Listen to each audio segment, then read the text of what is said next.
میں مسجد کوفے میں جمعہ پڑھایا جا رہا تھا اور منبر پہ معمولی آدمی نہیں، مولا علی شیر خدا بیٹھے ہوئے تھے، خطبہ جمعہ ہو رہا تھا۔ تو جناب علی المرتضیٰ نے جمعہ روک کے فرمایا، بتاؤ بھائی مسلمانوں سب سے بہادر کون ہے؟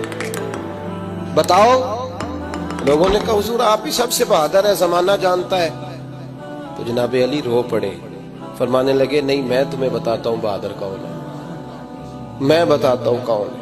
میں جب اللہ مجھے توفیق دیتا ہے نا، میں حرم کعبہ جاتا ہوں، تو میں جب خانہ کعبہ کے پاس بیٹھتا ہوں نا، تو میں یہ والی حدیث یاد کرتا ہوں، یہ روایت میری آنکھوں کے سامنے آتی ہے، اس کو میں اپنے ذہن میں حاشیہ خیال میں لاتا ہوں۔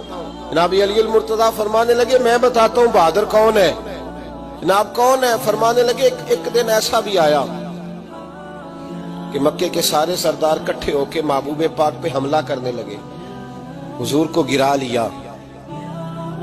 لیا نبی پر۔ میٹھائی کھانا صرف سنت نہیں، پتھر کھانا بھی سنت ہے، صرف حلوہ کھانا سنت نہیں، پتھر کھانا بھی اس سنت کو بھی ادا کرنا۔ کہتے ہیں تھوڑے سے میٹھے چاول بھی کھا لو، کھانے کے ساتھ سنت ہے۔ میں نے کہا بھائی کبھی کبھی پتھر کھانا بھی سنت ہے، اس پر بھی توجہ کریں، اس کا بھی تھوڑا خیال فرمائیں۔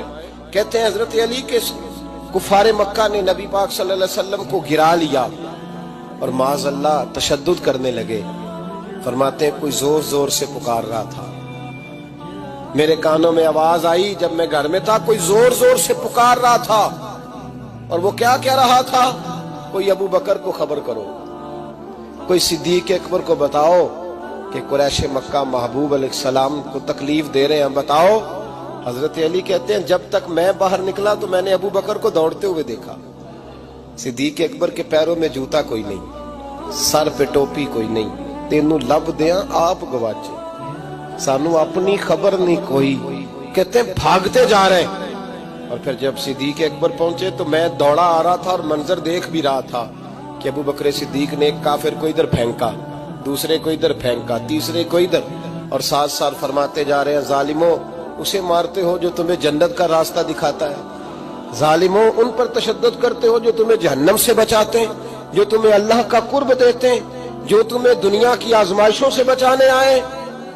کہتے ہیں جب جناب صدیق اکبر نے دیکھا کہ پیچھے نہیں ہٹ رہے، بڑا مشکل کام نہیں کسی کے حصے کی مار کھانا، دین کا نام لے کے اپنا قد اونچا کرنا بڑا آسان ہے، لیکن 4 اینٹیں اٹھا کے کسی مسجد میں لگانی پڑ جائیں تو لوگوں کی شان میں کمی آتی ہے معاذ اللہ۔ جناب ابو بکر صدیق رضی اللہ تعالیٰ عنہ حضور کے اوپر لیٹ گئے، اور مولا علی فرماتے ہیں نبی پاک کے حصے کی ساری مار ابو بکر صدیق نے کھائی، اور اتنی مار کھائی کہ بے ہوش ہو گئے۔ ان کے قبیلے کے لوگ آئے، اٹھایا، اور قبیلے کے ایک شخص نے کہا قریش مکہ یاد رکھنا اگر ابو بکر کو کچھ ہوا تو تمہیں بدلہ دینا پڑے گا۔ لے گئے۔ ان کی اماں کہتی ہیں ساری رات میں اپنے بیٹے کے زخم دھوتی رہی اور میں روتی رہی، ساری رات میں پٹیاں کرتی رہی اور میں پریشان رہی۔ برادری ساری کٹھی تھی کہ ابو بکر کو ہوش آئے اور وہ بتائیں کون کون شامل تھا تو ہم بدلے کی کوشش کریں۔ والدہ کہتی ہیں میرے دل میں خیال تھا کہ ابو بکر تو جب بھی اٹھے گا پہلا نام محمد عربی کا لے گا صلی اللہ علیہ وسلم، تو یہ تو ناراض ہو جائیں گے۔ اتنی خیال تھا کہ تھوڑی دیر کے لیے اپنے محبوب کا نام کبھی معاذ اللہ نہ لیں، برادری کٹھی ہے، میرے دل میں خیال تھا، لیکن کہتے ہیں وہی ہوا۔ حضرت سیدنا ابو بکر صدیق کی آنکھ کھلی، کہا حضور کا پتہ بتاؤ۔ اماں کہتی ہیں میں نے کان میں کہا ابو بکر ذرا ٹھہر جا، برادری ساری کٹھی ہے، تو حضور کا نام لے گا تو چلے جائیں گے۔